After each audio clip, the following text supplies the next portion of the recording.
Hello বন্ধুরা, আমার ঠাকুমার একটা বানানো রেসিপি তোমাদের সাথে আজকে শেয়ার করছি। তো কালকে ছিল রবিবার, তো নিয়ে এসেছিলাম ছোটো মাছ।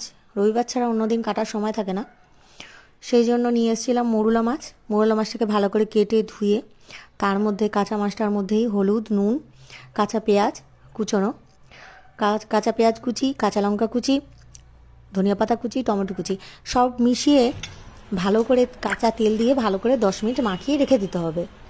তারপর কড়াইতে সমস্ত মশলা শুদ্ধ মাছটাকে বসিয়ে দিয়ে একটু জল দিয়ে ঢাকা দিয়ে রেখে দিতে হবে 10 থেকে 15 মিনিট। 15 মিনিট রাখার পর একদম লো ফ্লেমে দিতে হবে, যেন জিনিসটা পুড়ে না যায় আর সিদ্ধ হয়ে যায়। যেহেতু কাঁচা মাছ, অনেকের হয়তো ডাউট হচ্ছে যে গন্ধ হবে, কিন্তু না, সেটা কিচ্ছু হবে না। তোমরা এভাবে বানিয়ে দেখতে পারো।